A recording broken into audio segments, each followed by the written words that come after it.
19वां अध्याय। जब यीशु ये बातें कह चुका तो गलील से चला गया और यहूदिया के देश में यरदन के पार आया। ये यहूदा का सीमांत क्षेत्र है। वह दक्षिण में यरूशलेम की ओर अग्रसर है। यरूशलेम यहूदा के क्षेत्र में है जो इजराइल के दक्षिणी राज्य में है।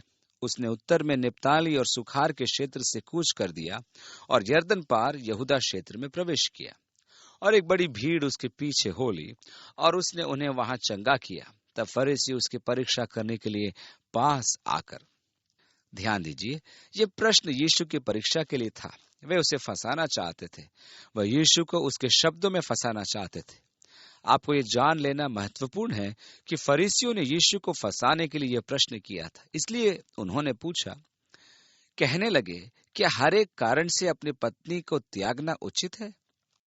अब मूसा की व्यवस्था के अनुसार यदि कोई पुरुष अपनी पत्नी में किसी प्रकार की अशुद्धता देखता है और उसके साथ रहकर संतुष्ट नहीं है तो वह उसे तलाकनामा लिखकर दे सकता था। यहाँ अशुद्धता का अलग अर्थ है। उस युग में इस शब्द की परिभाषा के अनुसार यदि आपको अपने पत्नी के हाथ का बना भोजन अच्छा नहीं लगता था तो वह अशुद्ध है। उसे तलाकनामा पकड़ाया जा सकता था। उसे जाना ही होता था। उसके पास पुनः स्थापन का मार्ग नहीं था। अन्य रब्बियों के अनुसार अशुद्धता का अलग अर्थ था। विवाह पर स्त्री कुंवारी न होना या विवाह की शपथ को तोड़ना, अर्थात केवल नैतिक अशुद्धता। यह विचार विशेष करके रब्बी हल्का था। इस प्रकार शास्त्रियों और फरीसियों में विभाजन का यह एक प्रमुख कारण था। इसलिए उन्होंने यीशु से यह प्रश्न पूछा। उसने उत्तर दिया, क्या तुमने नहीं पढ़ा कि जिसने उन्हें बनाया उसने आरंभ से नर और नारी बनाकर कहा। यहाँ ध्यान दीजिए कि यीशु व्यवस्था से पूर्व आरंभ की बात कर रहा है। आज परमेश्वर की सृष्टि को परिवर्तित करने का अथक प्रयास किया जा रहा है। वे कभी सफल न होंगे। परमेश्वर इस रोगी और लाचार मानवता को क्षमा करे। मैं नहीं जानता कि आप भी क्या विपरीत लिंग के वस्त्र धारण के समर्थक हैं क्या। सच कहता हूं, मैं ऐसे रोग को ग्रहण नहीं कर पाता। परमेश्वर ने उन्हें नर और नारी बनाया कि इस कारण मनुष्य अपने माता पिता से अलग होकर अपनी पत्नी के साथ रहेगा और वे दोनों एक तन होंगे। विवाह द्वारा एक विशेष एकता बनाई जाती है जिसमें नर और नारी एक देह होते हैं, जो संतानोत्पत्ति के संबंध में सत्य है। आपकी संतान में आप दोनों ही बराबर होते हैं। पापा मम्मी से नहीं कह सकते कि अपनी संतान को संभालो, क्योंकि संतान में आधा भाग पापा का भी है। इस प्रकार दो शरीर एक देह होंगे। सो वे अब से दो नहीं परंतु एक तन है। इसलिए जिसे परमेश्वर ने जोड़ा है उसे मनुष्य अलग न करे। उस युग में स्त्री को तलाक देने का अधिकार नहीं था। इसलिए परमेश्वर ने मनुष्य की सृष्टि पर कहा था, जिसे परमेश्वर ने जोड़ा है उसे कोई अलग न करे। फिर तलाक का प्रश्न ही नहीं उत्पन्न होता। अगली आयत में उन्होंने उससे कहा। अब कल्पना कीजिए कि यीशु उनके जाल में फंसने वाला है। वे अति आनंदित थे कि आज यीशु फंस गया। अतः उन्होंने कहा, फिर मूसा ने क्यों यह ठहराया कि त्याग पत्र देकर उसे छोड़ दे। वे ये मानते थे कि मूसा की व्याख्या परमेश्वर से आई थी। धर्मशास्त्र में यदि परमेश्वर से कुछ आया था तो वो मूसा की व्याख्या ही थी। अभी भी अनेक हैं जो केवल पंच ग्रंथ को ही परमेश्वर प्रेरित मानते हैं। कम से कम वे सब ये तो मानते हैं कि पंच ग्रंथ परमेश्वर प्रेरित है। वे यही चाहते थे कि यीशु व्यवस्था का विरोध करे और व्याख्या में परमेश्वर ने कहा वह उसे त्याग दे। और यीशु क्या जवाब देता है, जिसे परमेश्वर ने जोड़ा है उसे कोई अलग न करे, अर्थात तलाक नामा न लिखे। इस प्रकार यीशु परमेश्वर विरोधी हो गया और यही वे सिद्ध करना चाहते थे। उसने उनसे कहा, मूसा ने तुम्हारे मन की कठोरता के कारण तुम्हें अपनी पत्नी को छोड़ देने की आज्ञा दी, परंतु आरंभ में ऐसा नहीं था। ध्यान दीजिए कि यीशु ने पहला संदर्भ क्या दिया। आदि में परमेश्वर ने नर और नारी को बनाया। अब वो कहता है आरंभ में ऐसा नहीं था। यहाँ पुनः यीशु मूसा से पूर्व का संदर्भ देता है। मूसा ने तुम्हारे मन की कठोरता के कारण ये व्यवस्था दी थी, परंतु आरंभ से परमेश्वर की इच्छा ऐसी कदापि नहीं थी, न ही ये उसकी योजना में था। और मैं तुमसे कहता हूं कि जो कोई व्यभिचार को छोड़ और किसी कारण से अपने पत्नी को त्याग दे, दूसरी से ब्याह करे, वह व्यभिचार करता है। और जो उस छोड़ी हुई से ब्याह करे, वह भी व्यभिचार करता है। चेलों ने उससे कहा, यदि पुरुष का स्त्री के साथ ऐसा संबंध है तो ब्याह करना अच्छा नहीं। अब यीशु स्पष्ट कह रहा है कि पुरुष के लिए परमेश्वर की मूल इच्छा यह थी कि वह एक ही विवाह करे। उसने मनुष्य की सृष्टि करके यही कहा था कि वे दोनों एक हों, जिससे कि बच्चों को माता पिता दोनों प्राप्त हों और एक सुरक्षित परिवार भी प्राप्त हो, जिससे कि उनका उचित पालन पोषण हो सके। यदि ये व्यवस्था तोड़ी जाती है तो संपूर्ण समाज प्रभावित होता है, जिसका आज हमारे सामने प्रत्यक्ष प्रमाण है, समाज और सामाजिक व्यवस्था का पतन। इस प्रकार परिवारों के टूटने से बच्चों पर बड़ा प्रतिकूल प्रभाव पड़ता है। यीशु ने तलाक का एक ही कारण दिया और वह था व्यभिचार, जिसमें निर्दोष पक्ष पुनर्विवाह के लिए स्वतंत्र था। अपने व्यक्तित्व पर शिष्यों को स्तब्ध देखकर उसने उनसे कहा, सब ये वचन ग्रहण नहीं कर सकते, केवल वे जिनको ये दान दिया गया है। अब यीशु का दूसरा व्यक्तित्व आता है, क्योंकि कुछ नपुंसक ऐसे हैं जो माता के गर्भ ही से ऐसे जन्मे, और कुछ नपुंसक ऐसे हैं जिन्हें मनुष्य ने नपुंसक बनाया, और कुछ नपुंसक ऐसे जिन्होंने स्वर्ग के राज्य के लिए अपने आप को नपुंसक बनाया। जो इसको ग्रहण कर सकता है वह ग्रहण करे। मैं इसे नहीं समझता, क्योंकि न तो मैं हूं और न होना चाहता हूं। आगे लिखा है, तब लोग बालकों को उसके पास लाए कि वह उन पर हाथ रखे और प्रार्थना करे, पर चेलों ने उन्हें डांटा। यीशु ने कहा, बालकों को मेरे पास आने दो और उन्हें मना न करो, क्योंकि स्वर्ग का राज्य ऐसो ही का है। और वह उन पर हाथ रखकर वहां से चला गया। मैं बच्चों से घिरे हुए यीशु की कल्पना कर सकता हूं और उसके मन में उनके प्रति प्रेम और उनमें यीशु की रुचि के विषय समझ सकता हूं। शिष्यों ने सोचा कि वे बच्चों से यीशु की सुरक्षा कर रहे थे, इसलिए उन्होंने उनके माता पिता से कहा, अरे बच्चों को लाकर यीशु को परेशान मत करो। यीशु ने कहा, ठहरो पतरस, रास्ते से हटो, उस छोटे बच्चे को मेरे पास आने दो, उन्हें मना मत करो, क्योंकि स्वर्ग का राज्य ऐसो ही का है। उसने उनके सिर पर हाथ रखकर उन्हें आशीष दी। कितनी सुंदर बात है। अगली आयत देखिए, और देखो एक मनुष्य ने पास आकर उससे कहा, हे गुरु, मैं कौन सा भला काम करूं कि अनंत जीवन पाऊं। अब यहाँ एक नैतिकवादी व्यक्ति आता है। आज कुछ ऐसे व्यक्ति हैं जो कर्मों द्वारा अनंत जीवन पाना चाहते हैं। ऐसे लोग हर जगह होते हैं जो कर्मों द्वारा परमेश्वर का अनुग्रह प्राप्त करना चाहते हैं, परमेश्वर की आशीषें पाना चाहते हैं। उपवास करो, प्रार्थना करो, दान करो और आशीष पाओ इत्यादि। आप में से कितनों को आशीष चाहिए? जेब में हाथ डालो और दान करो। ऐसे भी लोग हैं जो परमेश्वर से आशीष पाने के लिए कुछ करना चाहते हैं। इस व्यक्ति ने भी यही पूछा कि अनंत जीवन पाने के लिए मैं क्या करूं। ऐसा एक भी कर्म नहीं जैसे आपको करना है। इफिसियों के 2 अध्याय में लिखा है, ये तुम्हारी ओर से नहीं वरन परमेश्वर का दान है और कर्मों के कारण नहीं, ऐसा न हो कि कोई घमंड करे, क्योंकि हम उसके बनाए हुए हैं। उसने उससे कहा, तू मुझसे भलाई के विषय में क्यों पूछता है? भला तो एक ही है, पर यदि तू जीवन में प्रवेश करना चाहता है तो आज्ञाओं को माना कर। यीशु ने उससे कहा, तू मुझे अच्छा क्यों कहता है? केवल एक ही है जो अच्छा है और वह परमेश्वर है। यहाँ यह प्रत्यक्ष है कि यीशु या तो यह कह रहा है कि मैं अच्छा नहीं हूं, या यह कह रहा है कि मैं परमेश्वर हूं। आप क्या सोचते हैं कि वह क्या कह रहा होगा? यीशु जो कहता है वह तो यह था कि वह उस व्यक्ति के विवेक को जागृत कर रहा था कि वह पहचाने कि उसे दिव्य दर्शन प्राप्त हुआ है और वह अनंत जीवन प्राप्ति से दूर नहीं है। ध्यान दीजिए, जब पतरस ने यीशु से कहा था, तू मसीहा परमेश्वर का पुत्र है, तब यीशु ने उससे क्या कहा? धन्य है तू योना का पुत्र शमौन, तुझे लहू और मांस ने प्रकट नहीं किया। यहाँ भी यीशु लगभग यही कह रहा है। तू मुझे अच्छा क्यों कहता है? मांस और लहू ने तुझ पर यह प्रकट नहीं किया। तूने अबोध अवस्था में यह जान लिया है कि मैं ही परमेश्वर हूँ। इसलिए उसने कहा, इस अनंत जीवन को पाने के लिए मैं क्या करूं? यह अनंत जीवन, यह गुणवान जीवन जिसे देखकर मैं तेरी ओर आकर्षित हुआ हूं। और यीशु से भाई दर्शाता है, सबसे पहले यह, मैं कौन हूं? तूने मुझे अच्छा क्यों कहा?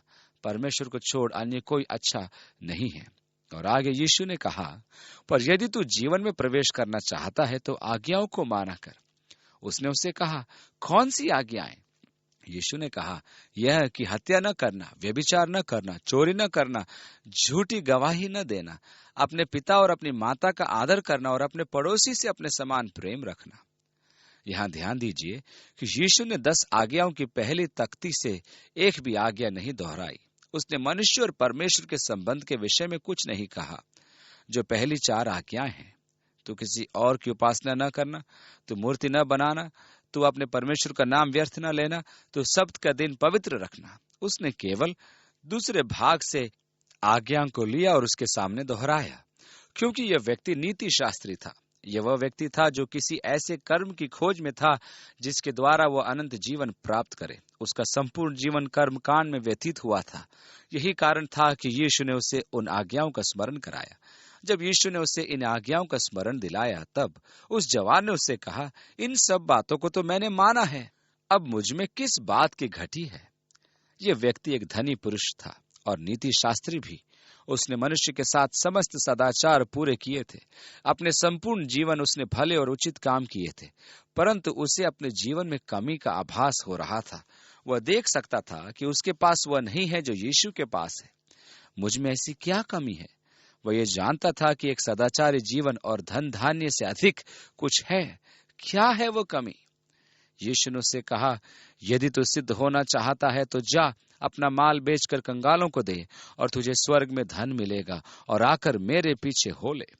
अब मैं आपको समझाता हूं कि यीशु ने उससे क्या कहा। यदि सिद्ध और परिपूर्ण होना चाहता है तो मेरे पीछे हो ले, क्योंकि अन्य सब कुछ इतना आवश्यक नहीं है। ये आज्ञा उस व्यक्ति के लिए थी। यह विश्वव्यापी आज्ञा नहीं है। यह अनिवार्यता उन सब के लिए नहीं है जो अनंत जीवन में प्रवेश करेंगे। इसका अर्थ यह नहीं कि आप अपना सब कुछ बेचकर कंगालों में बांट दें। आरंभिक कलीसिया में ऐसा स्वभाव आ गया था, जिसका परिणाम आर्थिक संकट निकला। इसके परिणाम व्यक्तिगत विपदाएं भी रहीं। जब कलीसिया का आरंभ हुआ, तब विश्वासीगण बड़े आवेश में थे और निकट भविष्य में यीशु के आगमन की प्रतीक्षा कर रहे थे। लगभग सभी अपना संपदा बेचकर प्रेरितों के चरणों में रख दिया करते थे। अननियास और सफीरा ने भी अपनी संपदा बेचकर उसका एक भाग पतरस के चरणों में रख दिया। पतरस ने उनसे कहा, तुमने पवित्र आत्मा से धोखा किया है, तुमने मनुष्य से नहीं परमेश्वर से धोखा किया है। जब वह संपदा तुम्हारी थी, तब क्या किसी ने कहा था कि तुम उसे बेचो? और यदि तुमने बेच भी दी, तो किसने कहा था कि तुम पूरी आय ले आओ? परंतु सब कुछ देने का स्वांग करते हो। तुम परमेश्वर से धोखा करते हो। अननियास और सफीरा को तत्काल दंड मिला। यहाँ पतरस ने स्पष्ट कर दिया कि उन्हें अपनी संपदा बेचने के लिए किसी ने नहीं कहा था, न ही उसकी आय देने के लिए किसी ने बाध्य किया था। वे अपनी इच्छा से करते थे। इसलिए ये सबके लिए नहीं कहा गया है। यीशु ने जो सबके लिए कहा वो ये है, मेरे पीछे हो लो। यीशु के अनुसरण के अतिरिक्त ऐसा कोई भी मार्ग नहीं जिस पर होकर आप अनंत जीवन में प्रवेश करेंगे। वह सदैव उस बाधा पर उंगली रखेगा जो आपको उसके अनुसरण से रोकती है। इस व्यक्ति के जीवन में यीशु के अनुसरण में बाधक था उसका धन धान्य। वह उसका परमेश्वर बन गया था। यीशु ने कहा, तुम परमेश्वर और धन दोनों की सेवा नहीं कर सकते। तुम्हारे दो स्वामी नहीं हो सकते। यदि आपके जीवन में कोई ऐसा आकर्षण है जो आपको यीशु के अनुसरण में बाधा पहुंचाता है, तो आपको उसे त्यागना ही होगा, चाहे वो कुछ भी हो। आपको अपने जीवन के सिंहासन पर परमेश्वर को ही विराजमान करना होगा। यीशु ने कहा, मेरे पीछे हो लो। तू मुझे अच्छा क्यों कहता है? केवल एक ही अच्छा है और वो परमेश्वर ही है। तूने मुझे अच्छा कहा क्योंकि तूने पहचान लिया कि मैं परमेश्वर हूँ। मेरा अनुसरण कर और झूठे और खोखले देवताओं से मुक्ति प्राप्त कर। मुझे सच्चे और जीवित परमेश्वर का अनुसरण कर।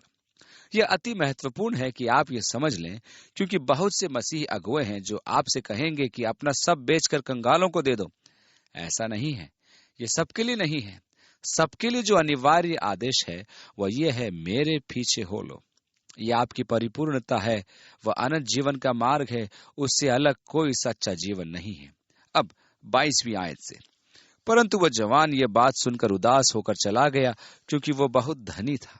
तब यीशु ने अपने चेलों से कहा, मैं तुमसे सच कहता हूं कि धनवान का स्वर्ग के राज्य में प्रवेश करना कठिन है। तुमसे फिर कहता हूं कि परमेश्वर के राज्य में धनवान के प्रवेश करने से ऊंट का सुई के नाके में से निकल जाना सहज है। ये सुनकर चेलों ने बहुत चकित होकर कहा, फिर किसका उद्धार हो सकता है? यीशु ने उनकी ओर देखकर कहा, मनुष्यों से तो ये नहीं हो सकता, परंतु परमेश्वर से सब कुछ हो सकता है। यदि आप इजराइल जाएं तो गाइड आपको चर्च ऑफ द नेटिविटी का भ्रमण कराएंगे और वहां से वे मुख्य फाटक में एक छोटा सा द्वार आपको दिखाएगा और बताएगा कि उस छोटे द्वार को सुई का नाका कहते हैं। वे अपने नगर द्वार में भी एक छोटा सा द्वार रखते थे जिसे कि वे सुई का नाका कहते थे। अब उस छोटे से द्वार से ऊंट का निकल जाना बहुत ही मुश्किल है। पहले तो वे ऊंट पर से समस्त बोझ उतारते थे और उसे भूमि पर घुटनों के बल आना होता था। तब एक व्यक्ति उसे सामने से खींचता था और अन्य दो उसे पीछे से धक्का देते थे और इस ऊंट को किसी प्रकार दबा दबा कर उस द्वार से निकाला जाता था। उनके अनुसार यीशु इसी सुई के नाके से ऊंट के निकल जाने की बात कह रहा था। इस व्याख्या के आधार पर हम सोच सकते हैं कि कठोर परिश्रम के प्रयास के पश्चात ही उद्धार प्राप्त हो सकता है। नहीं नहीं, ऐसा नहीं है। बहुत से लोग ऐसा सोचते हैं। यीशु ऐसे किसी प्रवेश द्वार के विषय नहीं कह रहा था। उसका स्पष्ट संदर्भ महिलाओं की सिलाई की सुई से था, क्योंकि शिष्यों ने तुरंत ही अपना आश्चर्य व्यक्त किया, प्रभु तब किसका उद्धार हो पाएगा? यह भी ध्यान में रखिए कि यीशु ने कहा मनुष्य के लिए यह असंभव है। उसने ये नहीं कहा कि आपको परिश्रम करना होगा, संघर्ष करना होगा, आपको आहें भरनी होगी, अपना सर्वोत्तम दर्शाना होगा, परंतु वह कहता है यह असंभव है। मनुष्य स्वयं उद्धार अर्जित नहीं कर सकता। नीति शास्त्री स्वयं उद्धार अर्जित नहीं कर सकता। कर्मों द्वारा कोई उद्धार प्राप्त नहीं कर सकता। कर्मों द्वारा कोई भी शाश्वत अनंत जीवन प्राप्त नहीं कर सकता। यह परमेश्वर का वरदान है जो केवल हमारे मन और जीवन में परमेश्वर के चमत्कार द्वारा हमें प्रदान किया जाता है। यद्यपि मनुष्य के लिए यह असंभव है, परमेश्वर के लिए कुछ भी असंभव नहीं है। परमेश्वर हमें उद्धार प्रदान करके असंभव को संभव बनाता है। यह उस नीति शास्त्री का खंडन करता है। आप अपने कर्मों द्वारा परमेश्वर के राज्य में एक स्थान प्राप्त नहीं कर सकते। आपको एक छोटे बच्चे के स्वरूप में आना होगा और मन परिवर्तन करके यीशु में अथाह विश्वास रखना होगा। इस पर पतरस ने उससे कहा कि देख, हम तो सब कुछ छोड़कर तेरे पीछे हो लिए हैं, तो हमें क्या मिलेगा? सदैव अपने बारे में सोचना, सब कुछ त्याग कर परमेश्वर के अनुसरण से क्या प्राप्त होगा? क्या मैं सबसे बड़ा बनूंगा? इत्यादि।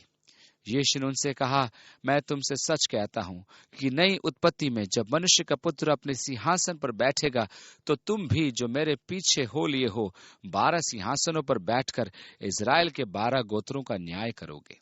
यूहन्ना ने स्वर्ग में परमेश्वर के सिंहासन को देखा और उसके चारों ओर 24 सिंहासन थे, जिन पर 24 प्राचीन बैठे थे। अनेकों के विचार के अनुसार वे कलीसिया के प्रतिनिधि हैं, और यदि ऐसा है तो उनमें से 12 यीशु के शिष्य होंगे। परंतु इस व्याख्या में एक समस्या यह है, यद्यपि यीशु ने कहा कि वे 12 सिंहासनों पर विराजमान इज़राइल के 12 गोत्रों का न्याय करेंगे। आगे लिखा है, और जिस किसी ने घरों या भाइयों या बहनों या माता या पिता या लड़के बालों या खेतों को मेरे नाम के लिए छोड़ दिया है, उसको 100 गुना मिलेगा और वह अनंत जीवन का अधिकारी होगा। यदि आपने मसीह यीशु के लिए ये सब किया है, अर्थात यदि आपकी अविश्वासी पत्नी है या आपका पति अविश्वासी है और आपके जीवन में आपने बहुत कुछ मसीह के खातिर खोया है, तो याद रखिए उसको 100 गुना मिलेगा और वो अनंत जीवन का अधिकारी होगा। वो आपको यहाँ 100 गुना ही नहीं देगा, वो अनंत जीवन भी आपको देगा। परंतु बहुतेरे जो पहले हैं पिछले होंगे और जो पिछले हैं पहले होंगे। मेरे विचार में उसका संकेत यहूदियों की ओर है, क्योंकि सुसमाचार सर्वप्रथम उन्हें सुनाया जाना था। पौलुस रोमियो के पहले अध्याय में लिखता है, क्योंकि मैं सुसमाचार से नहीं लजाता, इसलिए कि वह हर एक विश्वास करने वाले के लिए उद्धार के निमित्त परमेश्वर की सामर्थ है। अतः यह सर्वप्रथम यहूदियों के लिए, उसके बाद अन्य जातियों के लिए। वे 12 गोत्रों का न्याय करेंगे। क्यों? क्योंकि उन्होंने मसीह को स्वीकार नहीं किया था, इसलिए जो आगे हैं वे पीछे किए जाएंगे। इसलिए उस राज में जिसकी स्थापना यीशु करेगा, उसमें हम उसके साथ सह उत्तराधिकारी होंगे, परमेश्वर के महिमामय राज्य के पुत्र के साथ अनंत काल तक। सुसमाचार हमारे पास बाद में आया, परंतु हम जिन्होंने मसीह यीशु में विश्वास किया है, उसके राज्य में पहले सौभाग्य प्राप्त नहीं करेंगे। हम जो मसीह में विश्वास रखते हैं, न तो यहूदी हैं, न यूनानी, न बराबर, न स्क्रूति, न स्वतंत्र, परंतु हर बात में हम मसीह हैं। हम सब एक ही राष्ट्र के हैं। हम मसीह यीशु में नई सृष्टि है। हम मनुष्य की एक नई जाति है। इसलिए सत्य तो यह है कि आप अपने आप को कोई अन्य नाम नहीं दे सकते। आपको यही कहना होगा, मैं मसीही हूँ। हम अब अपनी पुरानी जाति के नहीं रहे। हम सब मसीह यीशु में एक है। मेरा पुराना स्वभाव वो तो पुराने मनुष्य के साथ मर गया और अब एक नई सृष्टि मसीह में मैं हो गया। आप प्रभु यीशु मसीह में मनुष्यों की एक नई जाति हैं। इसलिए जो पीछे है वे आगे किए जाएंगे। आइए हम प्रार्थना करें। पिता, हम एक बार और आपके वचन के लिए आपका धन्यवाद देते हैं।